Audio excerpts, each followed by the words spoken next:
안녕하세요. 톡톡 증산도 시즌2 진행을 맡은 이미향 포정입니다. 전희순 소호사님과 하민석 포정님 자리에 모셨습니다. 안녕하세요. 안녕하세요.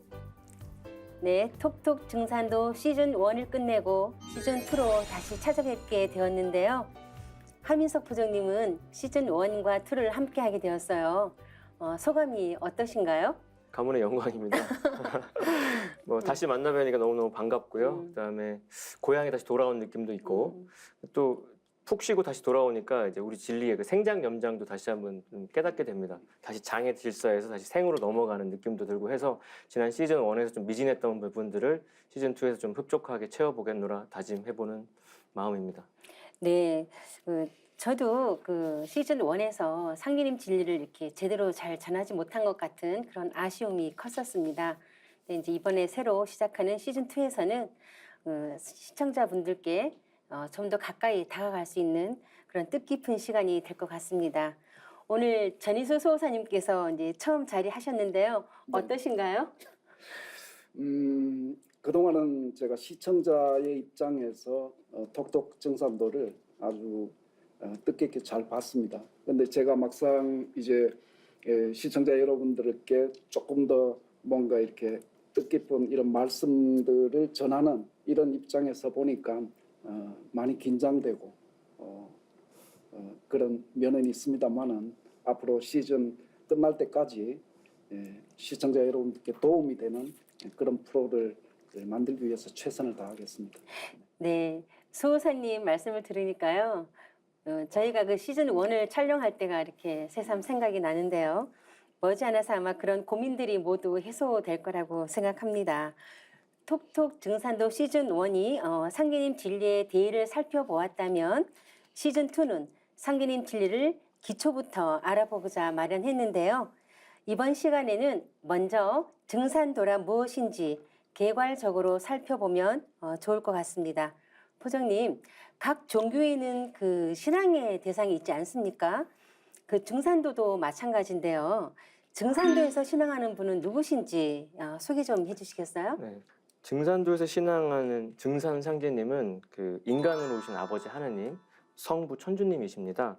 그 상제는 이제 온 우주의 주제자와 통치자 하느님을 뜻하는 용어거든요. 그래서 주제라고 하면 주인 주자에 다스릴 제자, 마름질할 제자라서 맡아서 다스린다는 뜻이에요. 그러니까 상제라는 존재가 이 우주를 맡아서 다스리는 존재입니다. 한 기업의 CEO 같은 존재고 오케스트라의 어떤 지휘자 같은 존재이신데 이 우주에는 우주의 입법이 엄연히 있고 그 입법에 따라서 인간과 만물을 다스리시는 참 하나님이 계신다는 거, 그리고 온 우주가 이제 새로운 질서로 들어가는 이제 가을의 대변혁을 맞이하셔가지고 이제 아버지 상제님께서 친히 인간으로 오셔서 생명의 길을 열어주셨습니다. 그분이 바로 이 동방 땅에 강세하신 증산 상제님이신 거고요. 그래서 도전에는 이렇게 그 말씀이 있습니다. 상제님께서 하늘의 모든 신성과 불타와 보살들의 간곡한 기도와 하소연을 들으시고 새 우주를 열어 도탄에 빠진 인간과 신명을 건지시기 위해 새 역사의 태양이 떠오르는 동방 땅에 강세하시니 조선고종 8년 신민년 음력 9월 19일 자시에 전라도 고부군 우동면 갱망리에 탄강하시니라. 이로부터 증산도가 이제 시작이 되는데 이 인간으로 오신 아버지 하나님, 그분이 이제 동방 이 땅에 오신 바로 증산 상제님이다, 이렇게 말씀드릴 수 있겠습니다. 네, 증산도에서 신앙하는 증산 상제님께서 1871년에 새 우주를 열고 인류를 구원하시기 위해 이 땅에 강세하셨다는 말씀인데요. 그럼 상제님은 기존 종교에서 신앙하는 아버지 하나님이나 아니면 미륵불 등과 어떤 연관이 있을까요, 소호사님? 네, 이 동서양의 역사를 우리가 되돌아보면 각 민족과 종교에는 그 절대자를 신앙하는 그런 문화가 있었습니다. 그리고 그런 절대자를 부르는 호칭이 각기 달랐는데 불교에서는 미륵부처님, 기독교에서는 아버지 하나님이다. 또 유대교와 같은 데는 아도나이다. 또 유교나 도교 문화에서는 상제님이다, 이렇게 불러왔습니다. 그러나 이 인류를 구원하시는 이 절대자 하나님은 한 분이시죠. 우리가 신앙하는 증산도에서 신앙하는 증산 상제님은 그 한 분 상제님으로 이 땅에 인간의 몸을 가지고 오신 분이십니다. 각 종교 문화에서 이제 하나님, 미륵부처님, 천주님, 그 옥황상제님 등으로 이렇게 이 호칭했던 그런 신앙의 대상은 이 호칭은 비록 달랐지만은 서로 다른 분이 아니라는 것을 우리가 바르게 깨칠 필요가 있겠습니다. 그러면은 이제 왜 각 종교에서는 그런 이제 이 한 분 절대자를 각기 이렇게 다르게 불렀느냐? 그 문제는 이 우리 인류 역사를 보면 이 각 문화권이 이 태동된 그런 지역의 자연 환경이라든지 생활 양습이라든지 또는 언어 양식이라든지 이런 것들이 다르고 또 과거에는 서로 이렇게 그런 다른 문화로 인해 가지고 소통이 잘 되지 않았었습니다. 그렇죠. 그래서 이 한 분이신 절대자 하나님을 그 지역 문화권에서 이 각기 달리 이 호칭을 했던 것이고요. 그래서 더 나아가서는 그런 이제 이 문화권에서 각자가 모시고 있는 절대자 하나님은 그 문화권의 사람들만 구원받을 수 있다고 하는 그런 믿음으로 정착되어서 지금까지 이르게 된 것입니다. 그러니까 호칭이 다를 뿐 이제 한 분을 얘기한 거라는 네. 말씀으로 제가 들리는데요. 우리도 뭐 아버지라고 하고 서양은 파더라고 하지만 한 분이고요, 그죠?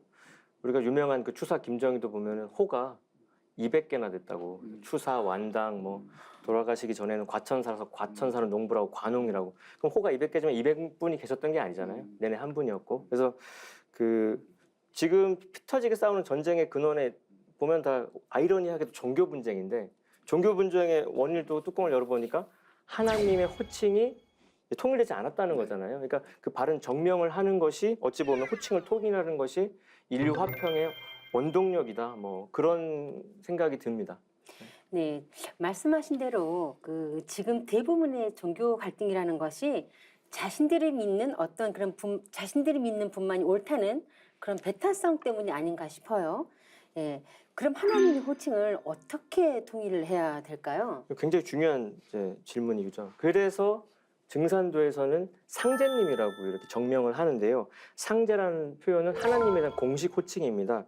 그 상이라는 뜻은 이제 천상의 뭐 지존무상의 최고의 이런 뜻인데, 제라고 하면 본래 이제 하나님 제자거든요. 근데 동방에서는 그게 이제 임금 제자로 이렇게 격화돼서 잘못 알려졌는데, 뭐 각골문 같은 거 살펴보면 하나님 제자의 원형이 있거든요. 그래서 상제라고 하면 천상의 지존무상의 하나님이다 이렇게 풀이가 되고요. 도라고 하는 건 우주 입법인데, 그 자동차 생각하시면은 스스로 움직이는 차지만 운전자가 있지 않습니까? 그러니까 도의 세계, 우주 입법을 운전하시는 도의 주제자를 제라고 했던 겁니다. 그래서 이 우주는 그냥 입법만으로 돌아가는 게 아니라 그걸 경영하시는 인격성을 가진 분이 계신데, 이 상제라는 용어의 어떤 의의는 크게 세 가지를 볼 수가 있어요. 첫째는 그야말로 통치성, 다스릴 제자의 어떤 개념이 들어가니까, 뭐 기존 종교에서 뭐 하느님이다, 하나님이다, 미륵부처다고 하지만 뭐 최고 신으로서 우주를 다스리는 통치자의 의미가 그 언어 뉘앙스에 깃들어 있지 않거든요. 그리고 인격성 여면이 있죠. 지금 종교가 다 하나님은 무형의 어떤 신성으로만 묘사되는 오류를 범하는 게 있는데, 상제라고 하면은 천의 주제자로서 인격적인 풍모를 좀 더 생생하게 느낄 수 있는 게 있고요. 또 마지막으로 가장 중요한 게 어떤 역사성도. 그러니까 내내 우리 선조 때부터 그 상제라고 불러왔던 문화가 있는 걸 우리가 그대로 이어받은 거거든요. 그러니까 6,000년 전부터 우리 민족이 하나님을 불렀던 본래 호칭인 거고, 그 중국에서도 4,300년 전에 거슬러 가면 요임금, 순임금 시절부터 상제라고 칭한 존재를 향해서 천제를 지내고 있었던 기록들이 엄연히 있기 때문에. 그리고 우리 유명한 다산 정량용 선생님도 그 춘추 고증에 이런 구절을 남기셨습니다. 그러니까 상제님이란 누구신가? 이는 천지 신인 밖에서 그것들을 좋아하고 제재 안양하시는 분이다. 상제를 하늘이라 이르는 것은 마치 국왕을 나라라고 하는 것과 같다라고 언명을 하고 있습니다. 네, 저는 우연히 상생 방송을 통해서 상제라는 단어를 처음 들었을 때 굉장히 놀랐어요. 너무나 처음 듣는 생소한 단어였고, 상제? 누구시지? 이랬던 기억이 이제 오늘 이렇게 말씀 중에 새삼 생각나는데요. 그러니까 우리는 그동안 상제님이 하느님의 공식 호칭이라는 것을 전혀 모르고 이렇게 살아왔던 것 같습니다. 뭐 거의 까마득히 잊고 살다시피 했는데요. 그래서 옥황상제하면 대부분의 사람들이 하느님이라는 생각을 전혀 하지 않고 아주 먼 옛날에 옛날 이야기나 나오는 그런 아주 신성 같은 그런 분으로 생각하고 이렇게 있었던 게 아닌가 합니다. 근데 수호사님, 네. 상제님을 옥황상제님이라고 하면 되는데요. 왜 굳이 증산상제님이라고 불러야 될까요?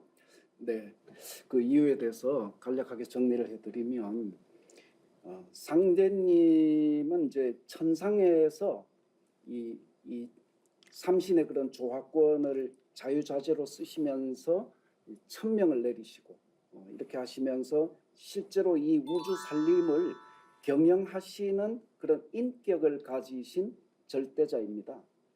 근데 이 동방의 신교 문화에서는 그 우주를 주재하고 다스리는 상제님께서 이 천상의 수도인 옥경에 계시다는 것을 깨달았습니다.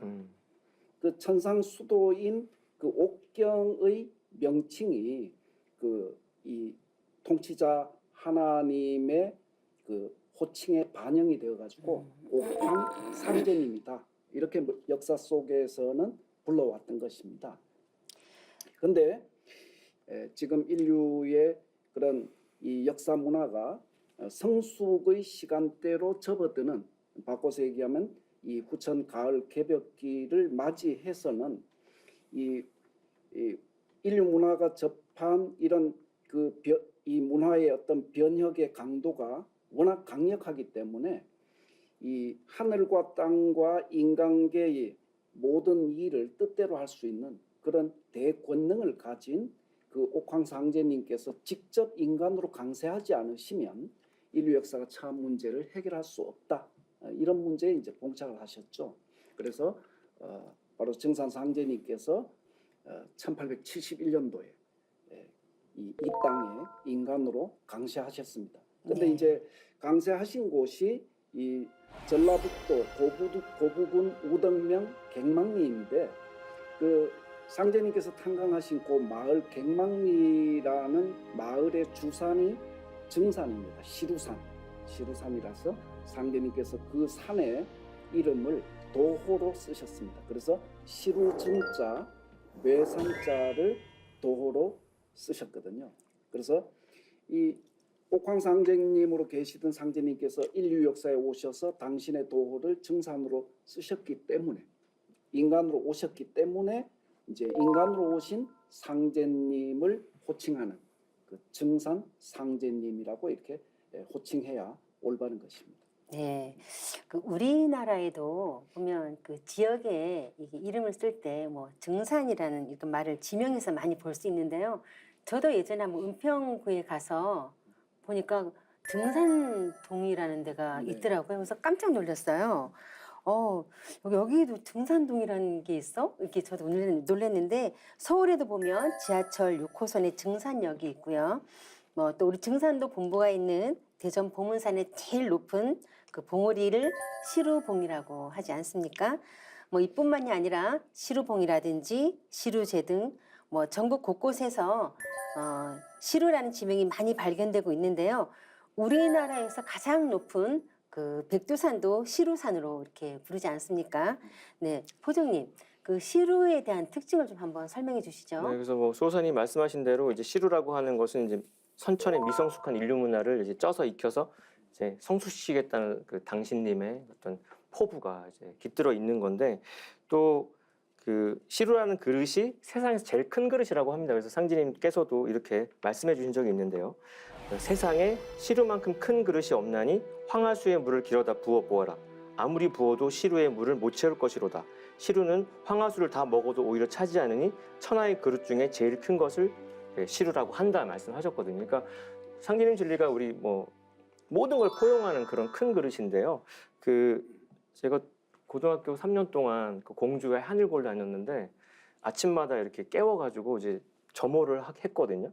그 점호를 하면 앞에서 이제 학생 대표가 우리는 이렇게 외쳐요. 네. 그러면 이제 전교생이 큰 그릇 이렇게 그래요? 그게 아침 구호였는데 오. 그거 3년 동안 하고 대학교 1학년 때 증산도 입도를 합니다. 그러니까 뭔가 그 외쳤던 외침이 이제 인사화됐다라고 저는 개인적으로 생각을 하는데 그러네요. 그때는 그 뜻을 모르고 이렇게 외쳤다가 음. 어찌 보면 이제 아직 자라나는 청소년들이 더 큰 그릇으로 세상을 살기를 바라는 구호였는데 상제님 진리야말로 어떤 막힘이 없고 어떤 제약을 두지 않는 지금 다 종교라는 게 어떤 계율 속에 사람을 가두어가지고 여러 가지 문제를 일으키는데 하나님은 그걸 모두 열어놓으셨거든요. 그렇죠. 그리고 또 이제 그 시루로 만든 떡은 언제 쓰나요? 이렇게 이사할 때 쓰지 않습니까? 이사 왔습니다 하면서 소개하면서 이렇게 떡을 나누는데 어찌 보면 이 우주가 이제 선천에서 소천으로 이사한다는 어떤 뜻도 있지 않나라는 생각도 들고요. 그러니까 그런 진리가 이 땅에서 펼쳐질 거기 때문에 아까 그 임양 포정님 말씀하신 대로 전국 각지의 지명 속에 산 이름 속에 최고 봉헌이 항상 시루가 들어있는 것도 이 땅이 동방 한민족의 이 조선 땅이 하나님이 오실 땅이라는 걸 암시하는 힌트가 이렇게 박혀 있었던 게 아닌가라는 생각을 하게 됩니다. 네, 포정님의 그 시류에 대한 특징을 쉽게 설명해 주니까 금방 쏙 들어오는 것 같아요. 네, 우주의 가을철을 맞아서 인류를 성숙시키기 위해 이 땅에 강세하신 상계님의 강세 목적이 증산이라는 도에 담겨 있다는 것을 볼 수 있는데요. 인류가 그토록 기다린 하느님께서 이미 1871년 우리나라에 강세를 하셨고 그분이 바로 증산도에서 신앙하는 증산상계님이십니다. 그렇다면 상계님은 왜 지금 이때 인간의 몸으로 강세하시게 됐는지 수호사님께서 좀 설명해 주시겠어요? 네. 이 문제를 저희들이 이제 명쾌하게 상제님 강세 소식을 명쾌하게 정리하려고 하면 인간 농사를 짓는 우주 일련에 대해서 저희들이 바르게 이렇게 알아야 됩니다. 우주에는 그 초목 농사를 짓는 일련과 똑같은 섭리로 일련의 변화가 있습니다. 우리가 초목 농사를 짓는 일련은 매년 경험하지 않습니까? 그렇죠. 근데 그 변화의 그 섭리가 뭐냐? 그것은 봄, 여름, 가을, 겨울입니다.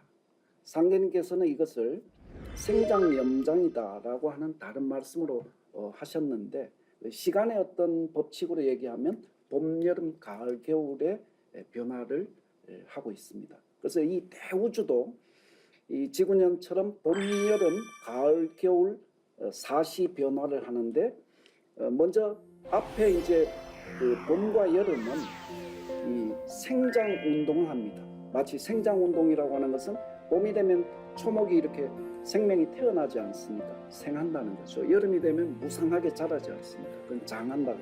그래서 그 봄, 여름을 묶어서 선천이라고 합니다. 그리고 후반기에는 이제 가을, 겨울이 있는데 이 가을, 겨울이라고 하는 것은 수렴, 통일하는 그런 시간대입니다.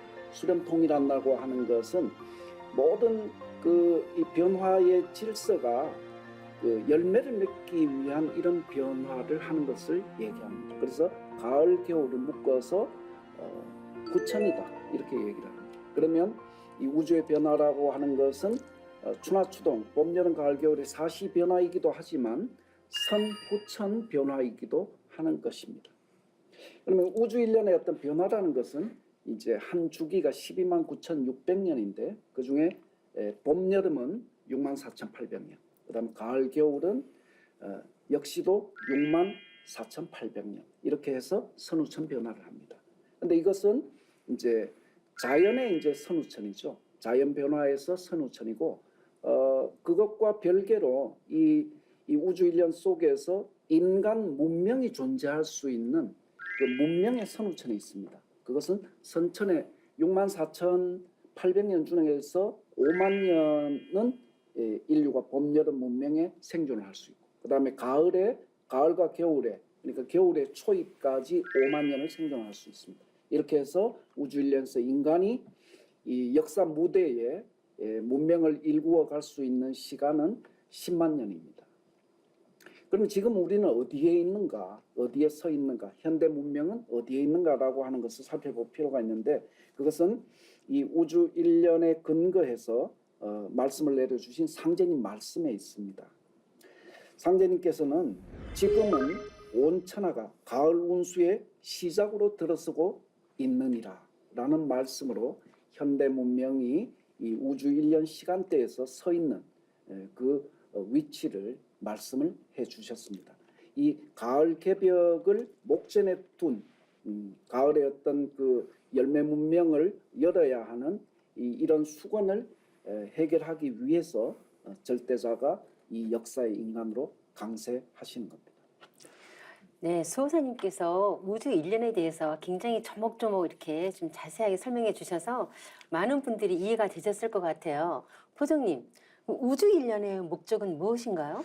그러니까 앞서 말씀하신 것처럼 우주 1년의 목적은 이제 인간 농사, 사람 농사죠. 그러니까 인간 농사를 추수하시기 위해서 하나님 오셨다는 거죠. 그래서 상제님께서 친히 이렇게 천명하신 바 있습니다. 선천은 상극의 운이라고 말씀하시고서 상극의 원한이 폭발하면 우주가 무너져 내린다라고 하시면서 이에 천지신명이 이를 근심하고 불쌍히 여겨 구원해 주고자 하였으되 아무 방책이 없으므로 구천에 있는 나에게 호소하여 오매 내가 이를 차마 물리치지 못하고 이 세상에 내려오게 되었느니라. 그러므로 내가 이제 큰 화를 작은 화로서 막아 다스리고 조화 성경을 열려 하노라 이렇게 천명하셨고요. 그 우리 태상 종도사님께서도 그 지금은 하추가 교육한 여름과 가을이 바뀌는 이른바 개벽기를 살고 있는데 1년 초목농사라고 하는 건 사람이 먹고 살기 위해서 짓는 거기 때문에 사람이 추수를 하지만 우주년에 사람 농사 지은 것은 참 하나님이 오셔서 추수를 한다. 추수관이 참 하나님이시다. 이렇게 하시면서 그건 대우주 천체권이 형성될 때부터 아주 그렇게 정해져 있다.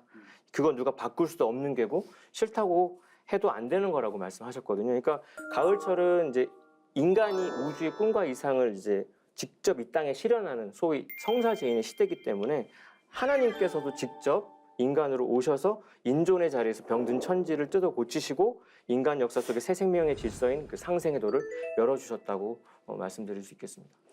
네, 상제님께서 선천의 상극 질서를 끝맞고 인간과 문명을 추수하시기 위해 하신 일이 바로 하늘과 땅을 뜯어 고치는 천지 공사인데요. 많은 우리 세상에 보면 많은 공사가 있지만 이 방송을 보시는 분들이 천지 공사하면 굉장히 생소해 하실 것 같아요. 수호사님, 천지 공사란 무슨 뜻인가요? 네.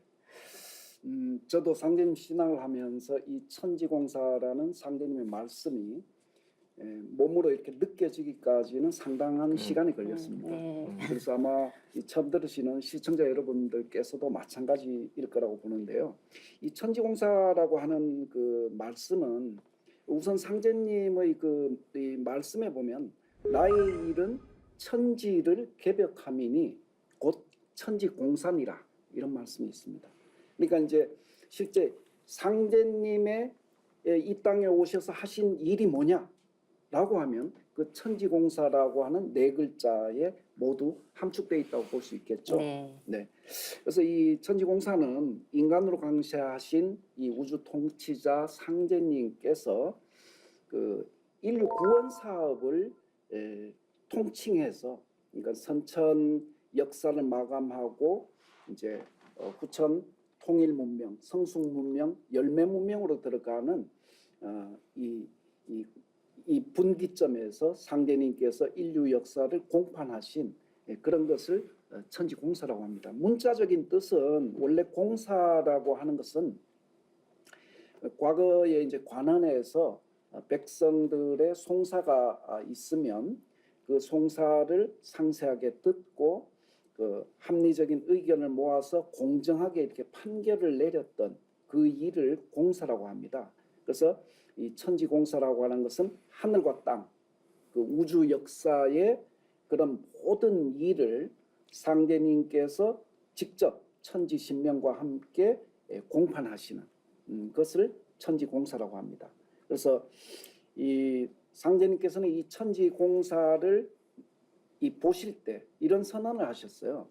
신축년 이후로는 내가 친히 다스린다. 이 말씀을 하셨거든요. 이 말씀은 실로 이 인류 역사에서는 그 엄청난 말씀으로 저희들이 이제 봐야 하는데 왜 그런가 하면 조금 전에 이제 우리 그 하포정님께서 상대님께서 이 가을 개벽에 이런 즈음해서 이 인류를 구원하시기 위해서 이 땅에 강세하셨다라고 하셨고 이 천지공사라고 하는 것은 인류 구원 사업을 말씀하시는 거 아닙니까?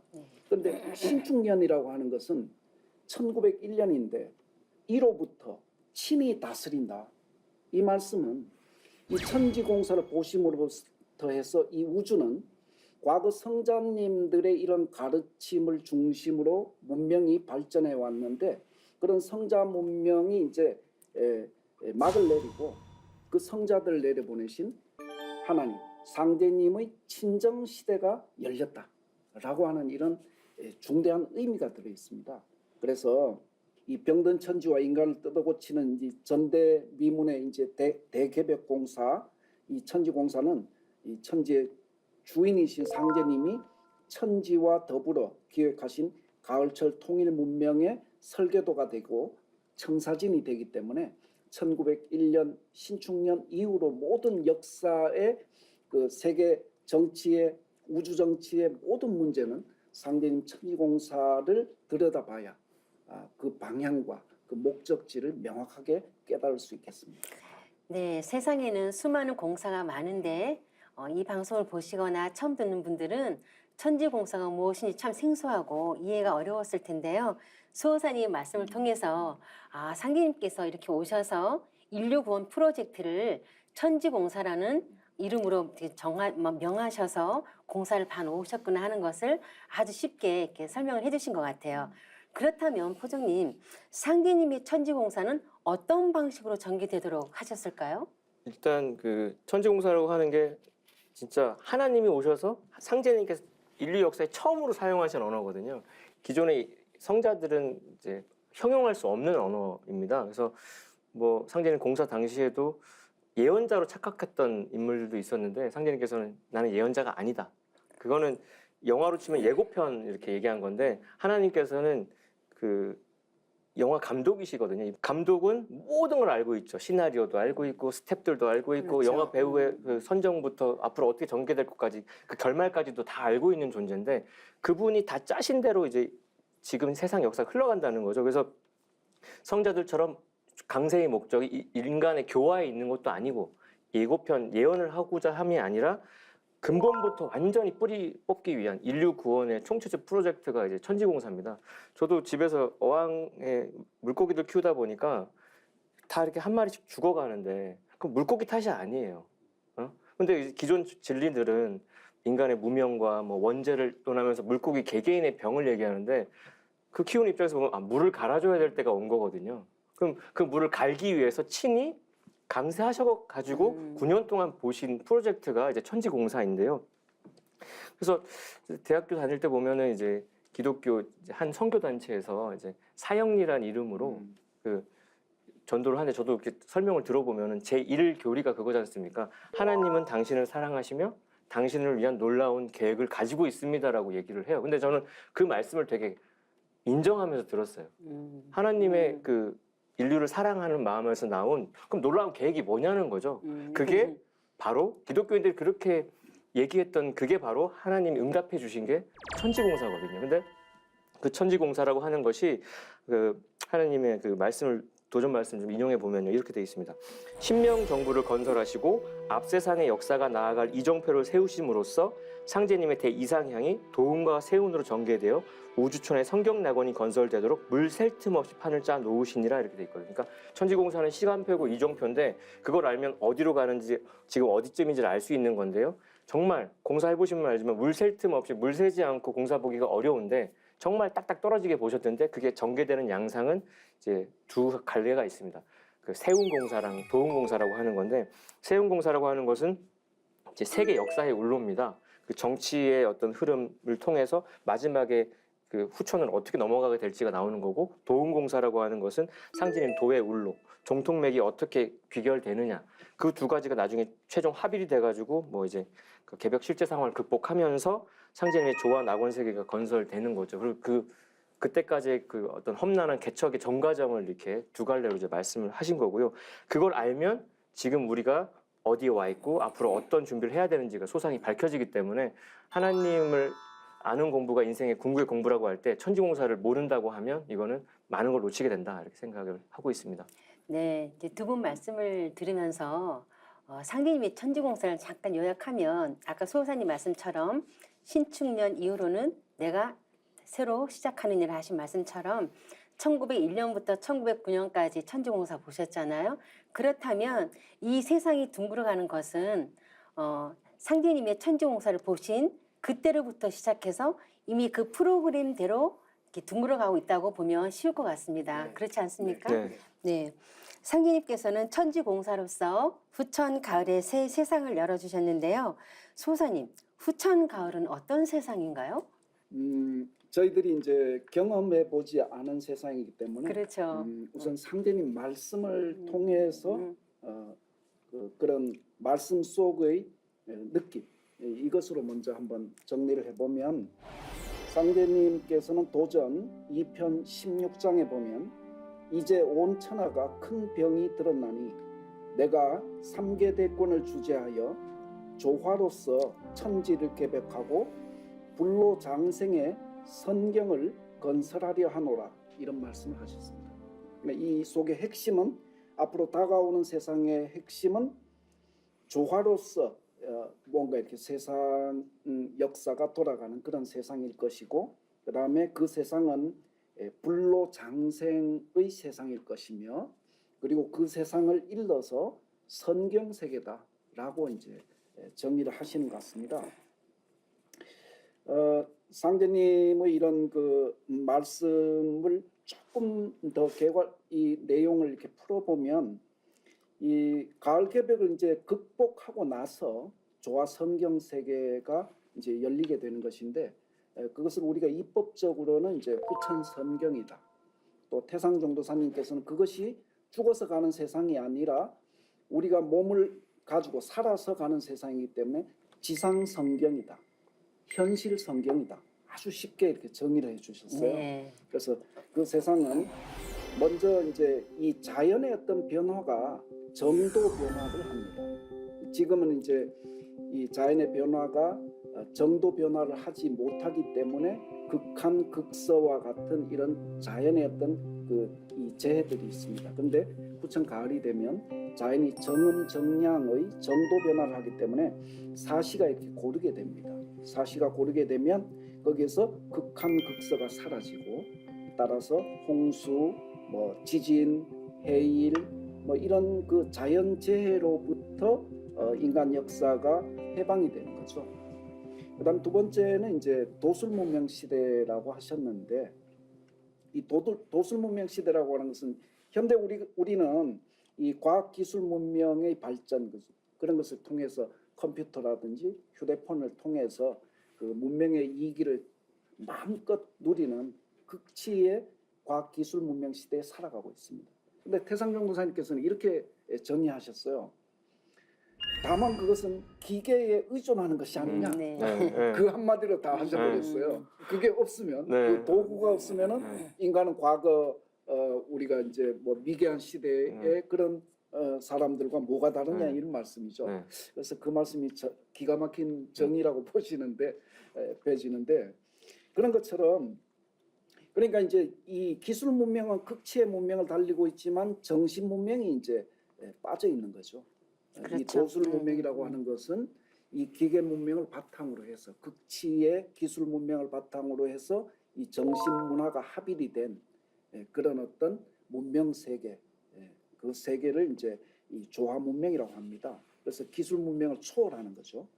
그다음에 이제 이 세 번째는 이 후천에는 이런 가족 문화도 바뀝니다. 천상의 그런 조상 선영신들이 후천에는 지상에 내려와서 자손들과 함께 삽니다. 선천에는 이 죽음이라는 장벽이 인간과 조상을 이렇게 갈라놨어요. 그 장벽 때문에 서로 소통을 하지 못하고 이런 세상이었는데 이 천상에 있는 모든 자손들의 선영신들이 후천이 되면 지상에 내려와서 또 인간도 이제 물론 영성이 열리죠.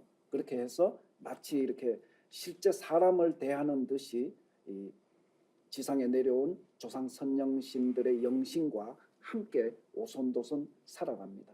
그래서 등등 이런 그 후천 성경 문화라고 하는 것은 자세하게 들어가면 여러 가지 많습니다. 이런 장수 문명 시대라든지 앞으로 인류 문명은 대장수 문명 시대로 들어가거든요. 불경에서는 여자가 500살이 되어서 시집가는 시대가 있다고 했지 않습니까? 그런 것 같이 그게 이제 후천의 선 문명이거든요.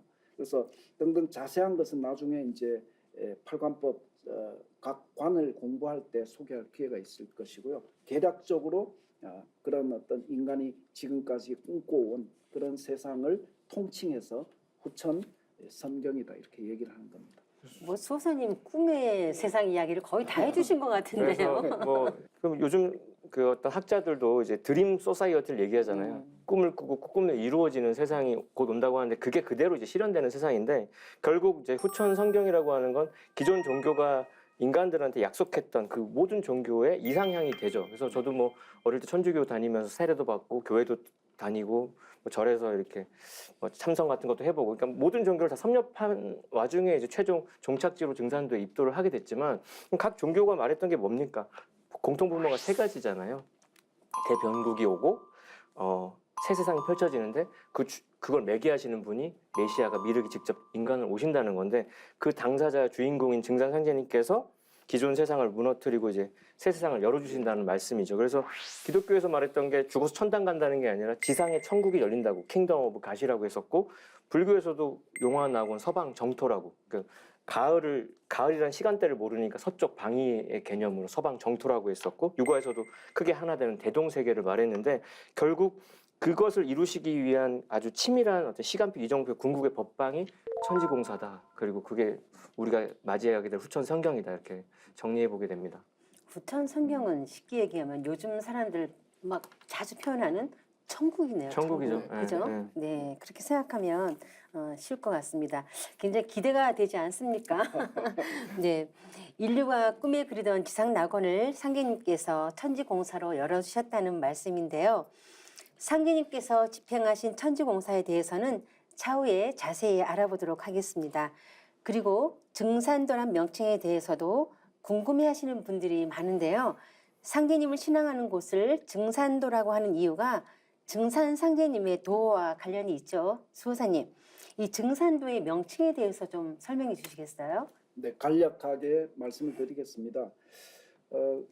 우리가 이제 선천 역사에 많은 종교들이 있습니다. 그래서 대표적으로 기독교는 이 기독교의 명칭이 크리스트를 한문으로 번역해서 기독이다 이렇게 해서 종교의 명칭으로 사용하죠. 그 다음에 불교라고 하는 것은 이제 부처 불자, 부처님을 신앙하는 이런 종교이기 때문에 그것을 한자로 표현한 부처 불자가 되기 때문에 불교다 이렇게 해서 각자 이 종교 문화권에서 신앙하는 그 대상자들 종교의 명칭으로 이렇게 사용했습니다. 마찬가지 증산도 역시 마찬가지입니다.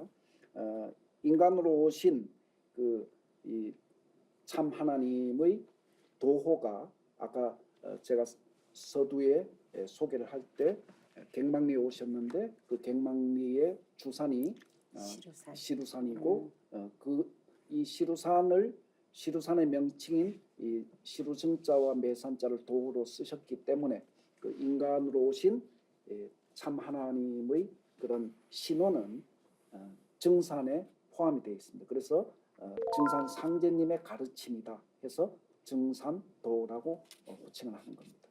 부장님, 보통 뭐 유교, 불교, 기독교, 천주교, 교라고 하잖아요.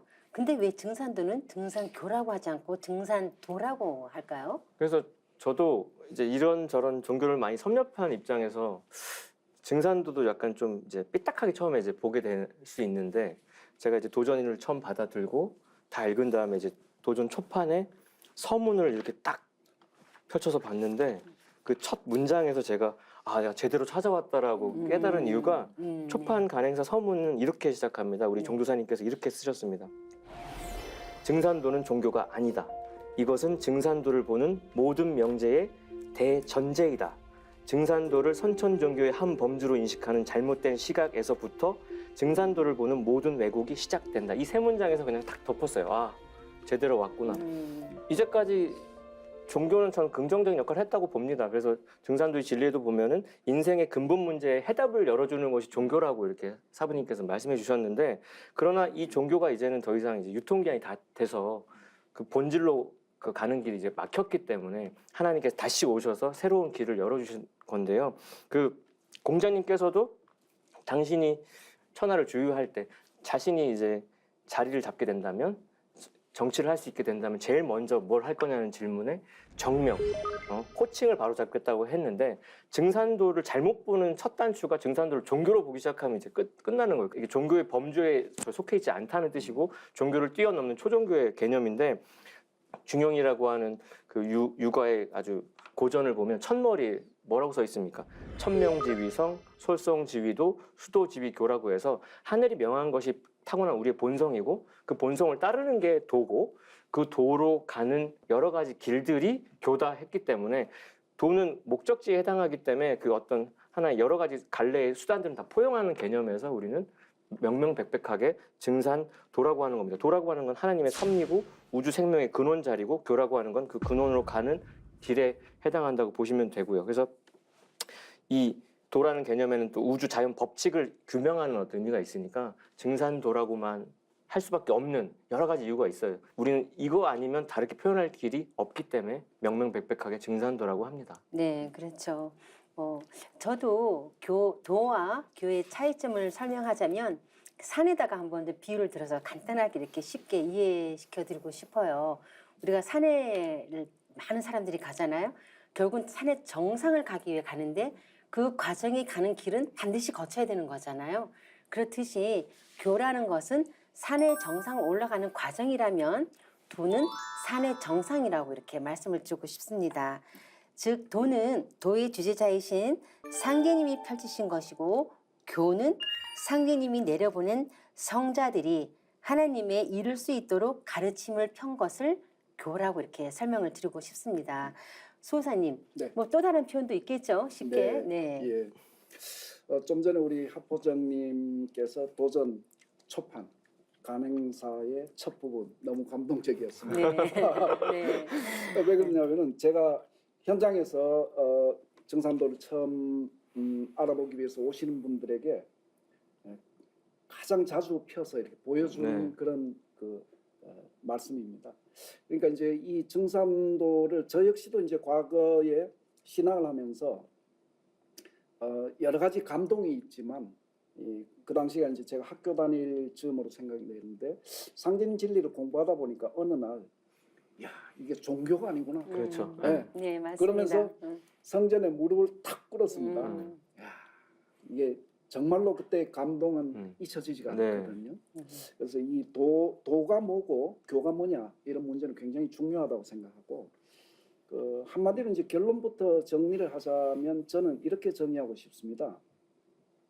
이 성자님들의 가르침은 교라고 이렇게 호칭을 하고, 그리고 그 성자님들을 내려보내신 이 우주의 이 한 분밖에 없는 이 원주인, 주제자, 통치자 하나님의 가르침은 도다.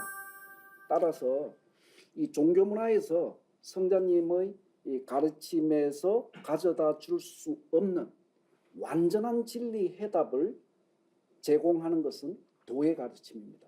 그렇게 설명을 할 수가 있고, 역사 문화, 이 인류 역사의 통사 속에서는 뭐 크게 구분을 하자면 종교 문화가 이제 뿌리 종교 문화 시대가 있었고, 그 다음에 줄기 종교 문화 시대가 있었고, 그 다음에 이제 열매 종교 문화 시대가 있습니다. 이것은 이 지금 우리가 인류가 신앙하고 있는 이런 유교라 불교, 도교 뭐 이런 그 기성 종교들은 2000년 내지 3000년 전부터 역사가 이렇게 출발합니다. 근데 역사를 들여다보면 이 유불선의 이런 종교 문화가 태동되기 이전에, 그로부터 6000년, 7000년 전부터 원형 그런 이 종교 문화가 있었거든요.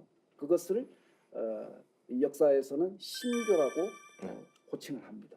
그래서 그 신교는 지금의 종교 문화가 태동되게 된 그 바탕자리가 되는 거죠. 그래서 이 또는 이제 그 신교 문화는 이제 이 그 뿌리 문화가 되고 원형 문화가 되고 기층 문화가 되는 거죠. 그렇게 되었고 그로부터 이제 유교와 불교와 기독교, 도교 이런 종교 문화가 제2의 그런 종교 문화로서 바꿔서 얘기하면 나무로 얘기하면 줄기 문화로서 이렇게 분화됐던 겁니다. 그렇지만 초목이라고 하는 것은 분화가 되면 반드시 열매를 맺거든요. 그렇죠. 열매. 열매라고 하는 것은 뿌리 기운, 줄기 기운, 네네. 이파리 기운을 모두 진액을 뽑아 모아서 열매가 되는 거 아닙니까? 따라서 증산도, 무국대도라고 하는 것은 그런 뿌리 문화와 제2의 종교 문화의 가르침의 진액을 전부 다 수용, 통일해서 완전한 열매 문화로서 역사에 출현합니다. 그 열매 문화로서 역사에 출현하는 것을 도다 또는 무국대도다 이렇게 이제 호칭을 한다고 보면 되겠습니다. 후천 가을에 성숙한 열매 문명을 내는 하나님의 무국대도가 바로 증산도이기 때문에 교라고 하지 않고 도라고 한다. 이렇게 정리할 수가 있을 것 같습니다. 그런데 상제님 진리는 무국대도답게 인류 문화와 역사, 종교, 철학 등 전 분야를 망라하고 있어서 공부할 것이 너무 많다고 하시는데요. 어떻게 해야 상제님 진리를 체계적으로 공부할 수 있는지 수호사님, 증산도 진리의 핵인 팔관법에 대해서 소개 좀 해주시겠어요? 네, 간략하게 팔관법에 대해서 소개를 해드리겠습니다. 증산도 진리를 만나면 상제님은 아까 우리 하포정님께서도 이 무국대도라고 하는 것은 워낙 알기가 어렵다 이런 표현을 하셨지 않습니까? 상제님 이 우주 살림을 경영하시는 분이기 때문에 그 가르침은 끝이 없습니다. 그것이 무국이죠. 없을 무자, 끝 극자. 그런데 이 가르침을 누구나 명쾌하게 맥을 잡을 수 있도록 그 종도사님께서 8개의 주요 관을 나누어서 그 팔관법이라고 해서 저 일꾼들에게 내려주셨습니다. 그래서 우선 제목을 말씀을 드리면 각 관은 제1법이 상제관이고요. 인간으로서 상제님. 2법이 이 우주관입니다. 그리고 3법은 인간관입니다. 그리고 4법은 신관과 수행관. 그리고 5법은 상제님 오신 목적 천지공사. 그다음에 6법은 이제 가을개를 극복하는 그런 구원관이고요. 그다음에 7법은 수부관입니다. 수부관. 상제님 도의 이제 이 종통과 관련된. 그다음에 8법은 일꾼관. 이렇게 해서 8개 관으로 팔관법으로 내려주셨습니다. 네, 8가지의 과목을 통해서 우리 진리를 깨뜨려 보는 그런 공부라는 것 같아요. 호정님, 그럼 우선 간략하게 1법부터 4법까지를 좀 소개해 주시겠어요? 네, 저도 이제 상인주의를 딱 처음 만났을 때 이 일법을 딱 접했을 때의 느낌이 너무 이제 소름이 끼쳤어요. 왜냐하면 성경책 성서를 66권을 다 보고 나면요, 하나님이 오신다로 끝나요. 근데 상제관은 그분이 오셨다로 시작을 하거든요. 마치 이제 거대한 진리 릴레이의 마지막 주자가 마지막 그 메인 스타디움을 이제 뛰는 느낌으로 이제 받아들였는데, 앞서서 말씀드렸지만 이 우주에는 이 우주를 통치하신 상제님이 엄연히 계신다는 거, 그럼 그분이 각 종교에서 어떻게 얘기해왔는지도 정리가 되고, 그분이 오셔서 기본적으로 어떤 생애를 사셨는지. 그래서 사실 이 상제님의 삶에 대한 사무치는 어떤 깨달음이 있어야 진짜 이제 신인류로 거듭이 나거든요. 그리고 그 일법을 거치고 나면 우주관이라고 해서 그 하나님이 통치하시는 우주의 기본 공식, 법칙, 헌법 같은 걸 생장, 염장, 우주, 일련, 후천, 개벽 이런 것들을 배우게 되고, 그럼 이 우주 입법 속의 소우주인 인간의 정체가 뭐냐? 그게 3법인데, 그러니까 우리가 스스로한테 던졌던 질문들이 다 관법의 타이틀입니다. 하나님은 누구시고 이 우주는 어떻게 돌아가는 거고 인간이란 과연 무엇이며 어떻게 살아야 되느냐, 어떤 삶이 진정 성숙하여 열매 맺는 삶인가에 대한 것들이 이제 3법에서 정리가 되는 거죠. 그리고 그러면 그 가을로 넘어가기 위해서 인간이 거듭나야 되는데 인간의 실체인 신의 세계에 대해서. 그래서 사실 증산도 만나서 너무너무 이제 재밌는 영역이죠. 신에 대해서 너무 왜곡된 가르침도 많고 제약도 많은데 증산도 신간을 딱 만나면 너무 통쾌하단 말이죠. 모든 게 정리가 되니까. 그리고 그 신의 세계를 직접 체험하는 수행관까지가 사관법이 되겠습니다. 네, 지금까지 이제 사법을 말씀을 하셨고, 그리고 이제 이 제5법은 천지공사입니다. 이 천지공사는 인간으로 오신 이 상대님의 강세 목적을 저희가 제대로 알 수 있는 그런 장입니다. 상대님께서 그리고 태모 고수님께서 10년 동안, 상대님께서 9년, 태모님께서 10년 천지공사를 보셔서 가을 개벽을 넘어서 후천 성경 세계를 열어주셨거든요. 그 본 내용을 천지공사를 통해서 만날 수 있고, 그리고 우리 후천 세계로 제6법은 후천 세계로 들어갈 때 그냥 들어가는 것이 아니라 산모가 출산하듯이 인류 역사가 큰 산고를 겪어야 됩니다. 그것이 후천 개벽이거든요. 그 후천 개벽과 더불어서 증산도를 신앙하시는 신앙의 목적은 이 후천 개벽기의 의통성업이라고 해서 전 인류를 구원하는 것을 목적으로 신앙을 합니다. 그래서 이 구원론입니다. 후천 개벽과 의통성업이라고 이렇게 달리 부를 수도 있겠습니다. 그리고 제7법은 수부관, 다른 말로는 이제 정통관입니다. 그럼 도대체 이 인간 어르신 상제님의 도법의 정통이 어디로 이렇게 계승이 됐냐? 그래서 상제님 도의 정통 문제는 한마디로 이렇게 수부론에 다 정리가 되어 있습니다. 그리고 마지막으로는 이제 일공간입니다. 그러면 이제 이 상제님의 이 가르침을 바탕으로 해서 이 어떻게 이제 선천 역사를 마무리 지을 수 있으며 또 이 가을 개벽기의 인류는 어떻게 구원되는가, 이 문제는 일공간에 있습니다. 상제님 도를 성사제인하는 상제님의 대역자에 대한 공사입니다. 그래서 사실은 이제 이런 팔관법이 우리가 일꾼 신앙을 하는 과정으로 가면 최종적으로 일꾼관으로서 모든 관이 수렴 통일된다. 이렇게 말씀드릴 수 있겠습니다. 네, 포도님과 수호사님 말씀을 들으면서 저는 문득 이런 생각을 했습니다. 그동안 이런 선천 종교의 성자들이 전하고자 했던 어떤 그런 말씀의 핵심들이 팔관법에 다 들어있다. 이렇게 저는 제 나름대로 결론을 했고요. 인간이 알고 싶어하는 모든 그 궁극의 모든 것은 이 팔관법을 들으면 그 궁금증이 해소가 되겠구나. 이런 생각을 했습니다. 포종님, 우리가 공부를 하는 데 있어서의 어떤 그런 중요성도 있죠. 어떻게 공부를 해야 제대로 된 공부를 할 수 있는지 좀 설명해 주시겠어요? 증산도 도문에 이제 들어오면 이제 팔관법을 기본으로 입법 공부를 하게 됩니다. 그래서 그걸 보면 이제 세상이 어느 정도 개념이 잡히는데, 그런 걸 바탕으로 하여 저희가 또 적극적으로 하는 것은 행법이라고 해서 수행법이죠. 그 개념으로만 알고 있는 걸 체득하는 영역인데, 그것은 이제 전공과 동공으로 나뉘어서 고요에 앉아 주문이 있는 전공과 함께 격렬하게 이제 움직이면서 기여를 뚫는 이제 동공이 있습니다. 그 동공의 영역까지 가봐야 증산도의 백미가 뭐다 이제 느끼실 수 있고요. 더 나아가서 증산도는 저만 알고 돌아서는 공부가 아니라 개벽기 때 진리로 사람을 살리는 게 우선이기 때문에 교법, 그 상제님께서도 그 사람 살리는 공부가 가장 큰 공부라고, 이 공부가 가장 크다고 하셨기 때문에 그 상제님 진리를 전하는 포독 공부를 통해서 그 삼합을 통해서 입법과 행법과 교법의 삼합이 완성이 돼야 무국대도 공부가 완성이 된다라고 말씀드릴 수 있겠습니다.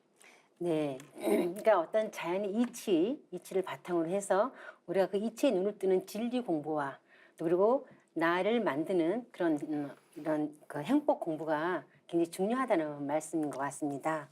지금까지 상계님을 신앙하는 곳을 증산도라고 하는 이유와 우주의 조화조 하나님이신 증산 상계님에 대해 알아보았는데요. 첫 시간 함께 하신 소감과 마무리 말씀을 부탁드리겠습니다. 소사님 먼저 좀 해주시죠. 네. 처음 시작할 때 굉장히 긴장되고 어떻게 이렇게 마무리까지 갈 수 있을까 이런 생각을 했는데 시즌 1을 진행하신 두 분께서 너무 잘 이끌어 주셔서 감사하게 지금 마무리 멘트를 할 수 있게 됐습니다. 감사드리고요. 꼭 도전을 한번 사셔서 우리 프로그램을 함께 하자. 이런 말씀을 마무리로 드리고 싶습니다. 참 네. 좋은 제안이신 것 같습니다. 네. 부소님도 한 말씀 해주시죠. 그래서 뭔가 새로 시작하는 건 설레임이고, 그래서 저도 어떤 기대 반 걱정 반으로 이 시즌 2 첫 촬영했는데요. 너무 이게 구수하게 말씀을 잘해주셔가지고 저도 이제 많은 영감도 얻을 수 있는 시간이었고, 그러니까 앞으로 우리가 진리의 집을 이렇게 지어 나갈 텐데 그 첫 단추, 첫 반석을 잘 올린 느낌, 그래서 또 초발심을 다시 한번 되살리는 느낌이라서 저도 굉장히 기대도 되고 어떤 느낌도 좋습니다. 네. 저는 이제 이 시즌 1을 이렇게 진행을 하면서 우리가 역사의 중요성을 알고 역사를 알면서 우리의 정신과 혼을 바로 세우는 그런 과정이었다면 시즌 2에서는 인간이 궁극적으로 무엇을 알고 살아야 하는지 그런 가치관의 문제를 또 이렇게 제시하는 시간이 아닌가 싶습니다. 지금까지 톡톡 증산도 시즌 2를 첫 시간 함께 했는데요. 상계님 진리의 대의를 깨우칠 수 있었습니다. 다음 시간부터는 증산도 진리의 구성 틀인 팔관법을 공부하면서 상계님 대도 진리를 자세히 알아보는 시간을 갖도록 하겠습니다. 지금까지 시청해주신 시청자 여러분 감사합니다.